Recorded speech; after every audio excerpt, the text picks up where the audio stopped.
Falënderimi i takon Allahu xhalla shanuhu, Zotit të botëve, atij që zemrat i pastron me pendim, shpirtin e lartëson me flijim dhe robërit e tij i çliron përmes bindjes dhe përulësisë ndaj tij. Paqja dhe bekimi qofshin mbi të dërguarin e tij Muhammedin sallallahu alaihi wasallam, i cili na mësoi se rruga drejt Allahut nuk është rrugë rehatie, por rrugë sakrifice, përpjekje dhe vetëflijimi. Të dashur vëllezër, xhamat i vlerësuar, tema të cilën sot do ta shpjegojmë është flijo vetën. Muaji Shaban është një muaj i veçantë. Ai së bashku me muajin Rexheb përbëjnë një hyrje dhe përgatitje për Ramazan. Veçantia e muajit Shaban buron edhe nga fakti se nata e tij e 15 e njohur si nata e hënës së plot, Lejletul Berat, quhet edhe nata e çlirimit. Prandaj edhe mban këtë epitet muaji i çlirimit. Muhamedi sallallahu alaihi wasallam në Shaban agjeron të shpesh. Në këtë mënyrë ai i mëson të pasuesit e tij që në këtë muaj të shtojnë veprat e mira dhe të kërkojnë falje, sepse gjatë agjerimit lutja dhe pendimi teubeja nuk refuzohen. Në pritje të mysafirit më të dashur, duhet të pastrojmë ambientin ku do të presim atë. Ndërsa ambienti ku do të vendoset mysafiri më i dashur pra Ramazani, jemi vetë ne. Aisha radiallahu anha transmeton e thotë: O i dërguar i Allahut, përveç Ramazanit, ti më së shumti agjeron në Shaban. Muhamedi sallallahu alaihi wasallam tha: ky është muaji në të cilin Allahu xhalla shanuhu wa xhalla jalaluhu shënon momentin e vdekjes së njerëzve. E unë dua që kur të shënohet e gjeli im, të jem agjërues. Muaji në të cilin ndodhemi quhet Shaban, muaji i beratit, muaji i çlirimit.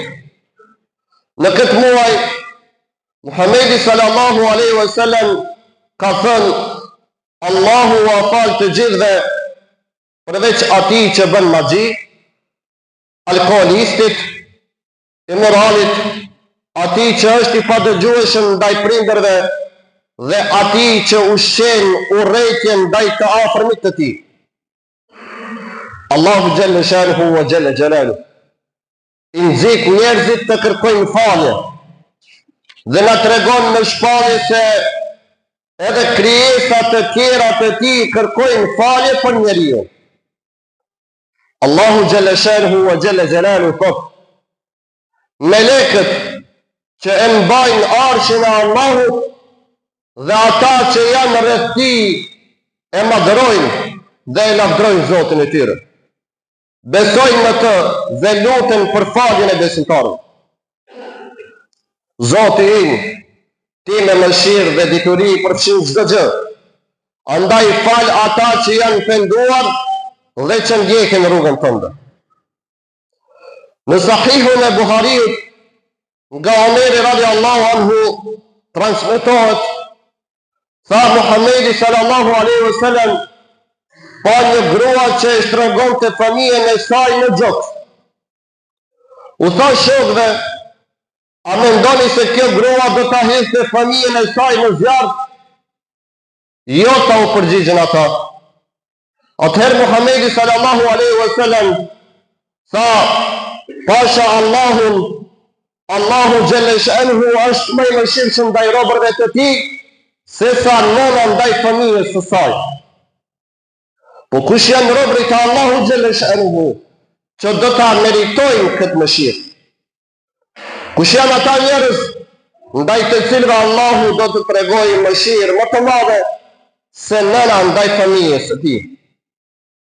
Allahu xhalla shanu përgjigjet: ndë njerëzit janë ata që flijohen për ta fituar knatësinë e Allahu xhalla shanu. Allahu është i mëshirshëm ndaj robërve të tij. Po ndalem të folja të flijohesh.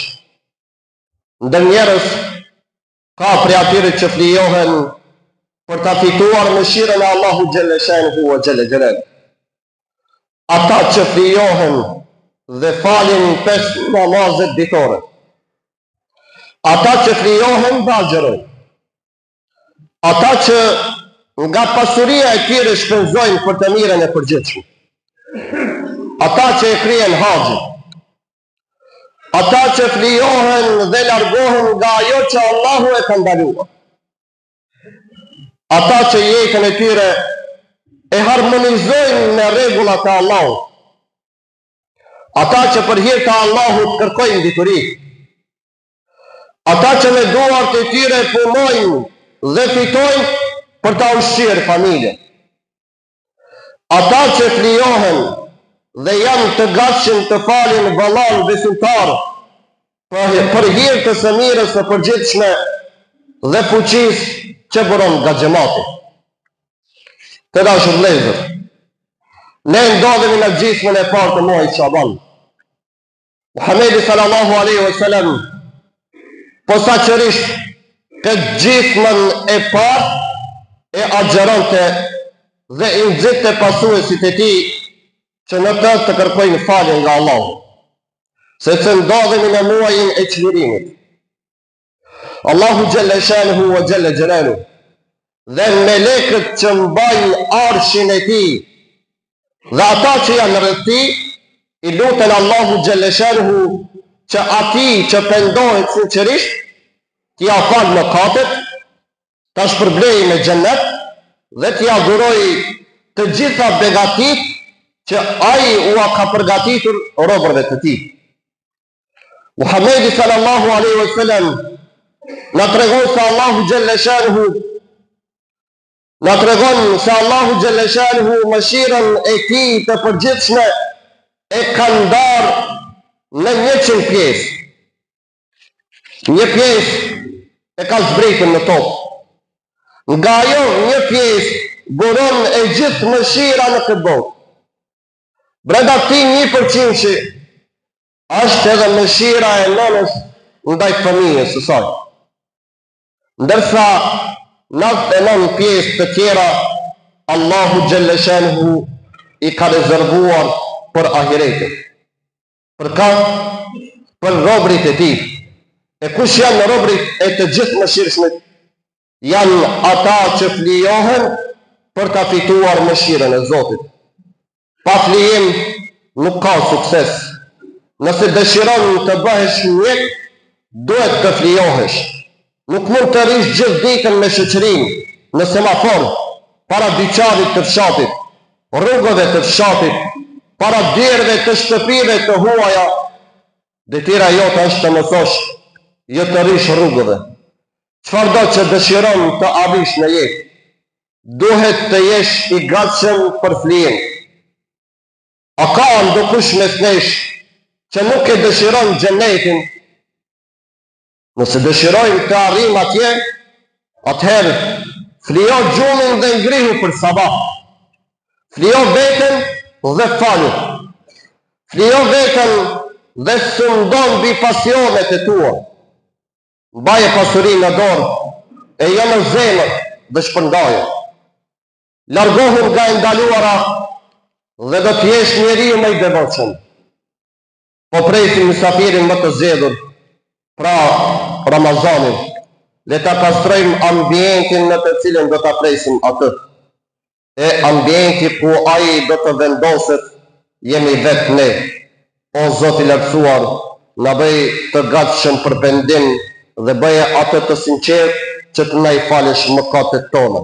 Amin. Wa akhiru da'wana wa anil hamdulillahi rabbil alamin.